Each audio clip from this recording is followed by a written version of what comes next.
남원의 한 새마을금고 지점에서 성차별적 갑질을 했다는 폭로가 나와 논란입니다. 해당 지점의 한 여성 직원은 자신에게 밥을 짓게 하고 세탁까지 시켰다고 주장하며 고용노동부에 신고했습니다.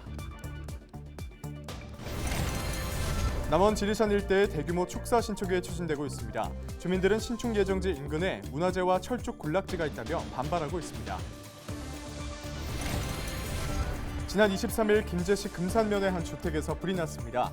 다행히 인명피해는 없었지만 집기류 등이 불에 타 소방서 추산 2,400여만 원의 재산 피해가 났습니다. 전북 지역 근로자 한 명당 평균 연봉이 전국 평균을 밑도는 것으로 나타났습니다. 전북 지역 근로자 평균 연봉은 지난 2020년 기준 3,410만 원으로 전국 평균보다 낮았습니다.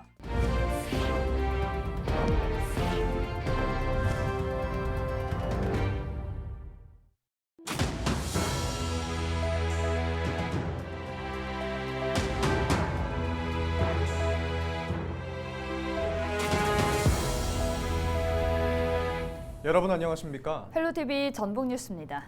남원시 아영면 통화산 일대에 대규모 축사 신축이 추진되고 있습니다. 주민들은 신축 예정지 인근에 문화재와 철쭉 군락지가 위치해 있다며 반발하고 있는데요. 김남호 기자가 취재했습니다. 매년 봄철이면 분홍빛 꽃으로 터널을 이루는 남원시 아영면 봉화산 일대 철쭉 군락지 모습입니다. 그런데 이 철쭉 군락지 근처 4곳, 약 8,000제곱미터 땅에 축사 신축이 추진되면서 주민들이 악취 피해 등을 우려하고 있습니다.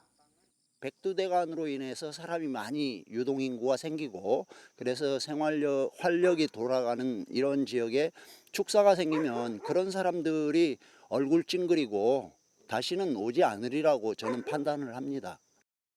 축사 예정부지 인근에는 지난 1977년 전라북도 기념물로 지정된 암악성도 위치해 있습니다. 암악성에서는 가장 큰 집수지가 나왔고 삼국시대 토기와 목재 유물들이 다량으로 출토됐습니다. 최근 3차에 걸친 발굴 조사로 학술 역사적 가치를 재조명받으면서 남원시와 전라북도는 국가사적 성격 준비도 추진하고 있습니다. 이번에 이제 그 집수시설, 대형 집수시설이 확인이 됐는데요. 이제 문헌에서 등장하는 암악성의 운영 시기하고 정확하게 일치하고 있다라는 점에서 굉장히 큰 의미가 있고요. 축사 신축 관계자는 축사 예정지 인근이 산림으로 둘러싸여 있어 악취 피해가 크지 않을 것이라고 반박하고 있습니다. 산 속에 있어요. 네. 그래서 산이 한 200~300m 이렇게 나무로 지나가면 좀 이제 저감 장치가 많이 되지 않을까 그런 생각을 하고 있는데 1년에 사람이 거의 안 된 게 거든요. 이 나무가 다 덮어서 하늘이 안 보여 기대가요. 말하자면요. 그 정도로 거의 안 댕기고 거가 농지도 거의 없어요. 그 한 300~400m 사이에는요. 남원시는 각 실과별로 축사 신축 적절성 여부를 검토하고 있습니다. 문화재 관련 언급이 있으면 이제 문화재 관련 과로 해가지고 이제 그 관련법에서 적정하냐 아니냐 이런 검토 여부가 오면 각 실과에서는 해당된 범위 내에서 이제 건축가로 되는가 안 되는가 여부를 통보를 해주죠. 가끔 말고 이건 소기 때문에 네. 저희 축산과에서는 특별히 추측된 바는 없습니다.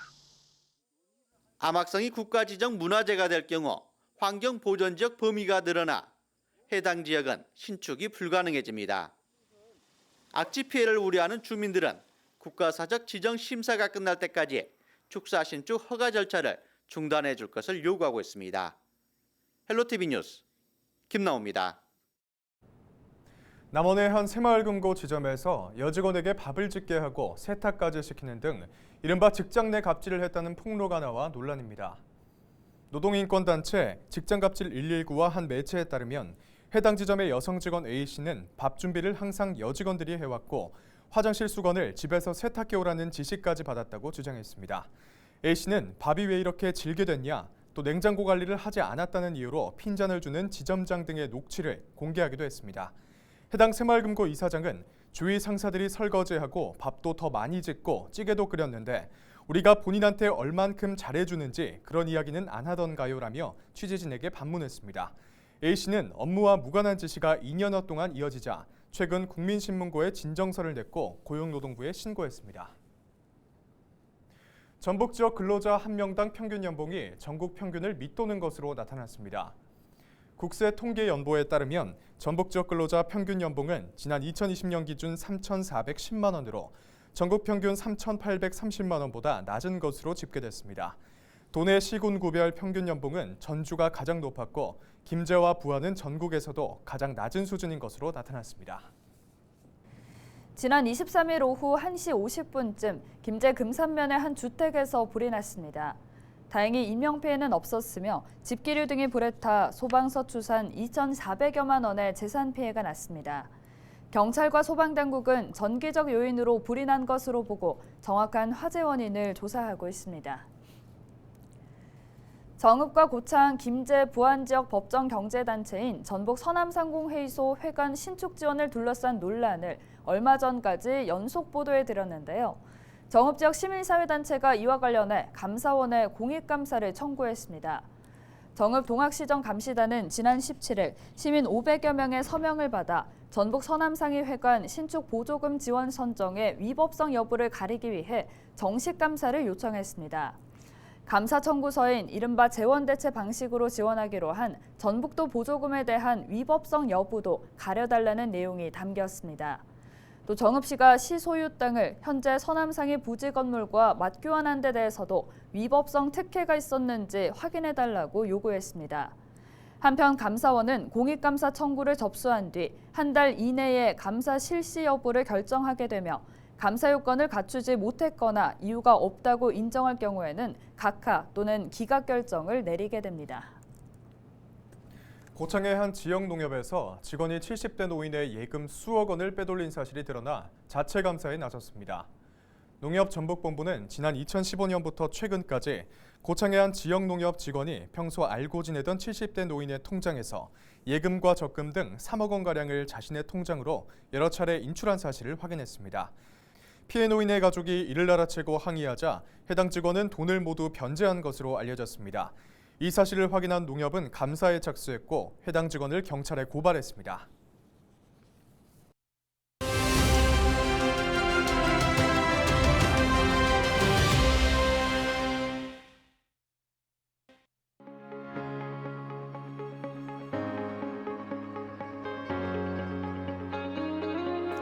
네, 2주일 뒤면 추석 연휴입니다.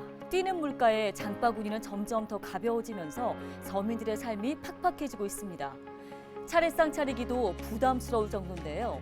쌀과 밤을 제외하고는 대부분의 가격이 올랐습니다. 중부지방에 내린 폭우의 영향으로 특히 과일과 채소류가 급등했습니다. 지난해 조사 때 한 개에 1,000원이던 애호박은요 3,000원, 무려 3배로 껑충 뛰었는데요. 배추는 한 포기에 7,000원 하던 게 10,000원으로 올랐습니다. 전통시장이 통상적으로 대형마트보다 더 싸다는 사실은 알고 계시죠? 올 추석 전통시장을 이용해서 4인 가족 기준 차례상을 마련하려면 지난해보다 10%가량 오른 30만 1,000원이 필요하다는 조사 결과가 나왔습니다. 대형마트에서는 40만 8,000원, 꽤 차이가 나죠. 전통시장이 무려 35%나 저렴한 건데요. 지갑은 얇아도 마음만은 풍성한 추석 준비하시기 바랍니다. 데일리 브리핑이었습니다.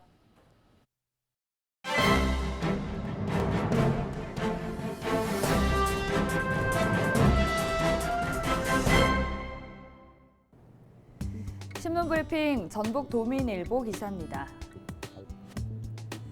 전북 정치권이 민주당 8.28 전당대회 이후 정치 일정 마련에 고심하고 있다는 기사인데요.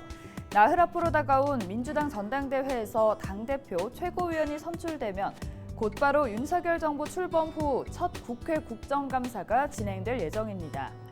여야는 아직 국정감사 일정 논의에 들어가지 않았지만 추석 연휴가 끝나는 9월 중 하순 진행될 것으로 보입니다. 특히 이번 국감은 차기 총선과 직결되고 있어 민주당 소속 전북 의원들의 국감 성적이 주목되는데요.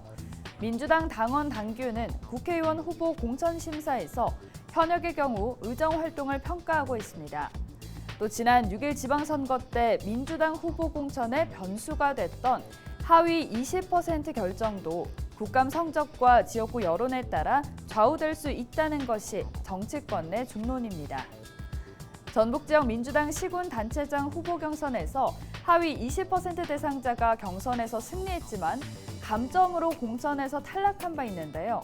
현역대 도전자의 박빙의 승부전에서 하위 20% 대상자로 지목돼 감점을 받으면 경선을 포기할 수밖에 없습니다.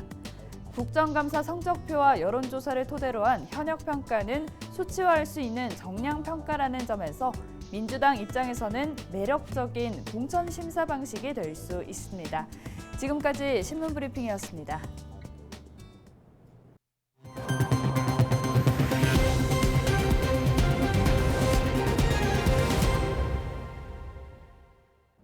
권익현 부안군수와 국민의힘 정운천 의원이 왕복 4차선으로 확장한 관광형 노을대교 건립을 위해 협력해 나가기로 했습니다. 부안군은 지난 23일 노을대교 사업 예정지를 찾은 정 의원에게 사업의 중요성을 언급하며 지원을 요청했습니다. 정 의원은 노을대교가 4차선으로 착공될 수 있도록 동료 의원들과 협력해 최선의 노력을 다하겠다고 밝혔습니다. 김제시와 자동차 융합기술원이 특장차 안전과 신뢰성을 높이고 기술 융합 기반 구축을 위한 업무 협약을 맺었습니다. 이번 협약으로 두 기관은 자동차 융합기술원 김제분원 설립과 특장차 산업 활성화를 위한 정보 등을 공유하기로 했습니다. 정부의 자동차 산업기술 개발 사업 공모에 선정된 김제시는 올해부터 5년 동안 국비를 포함해 모두 297억 원을 들여 특장차 산업기술 고도화와 국산화를 위한 기술 경쟁력을 확보할 계획입니다. 김제시는 종합적인 특장차 산업의 지원 체제를 보다 강화하고 특장차 산업이 김제의 산업 발전에 신성장 동력이 될 수 있도록 더욱 집중적으로 육성해 나가겠습니다. 이상으로 뉴스를 마칩니다. 함께해 주신 여러분 고맙습니다.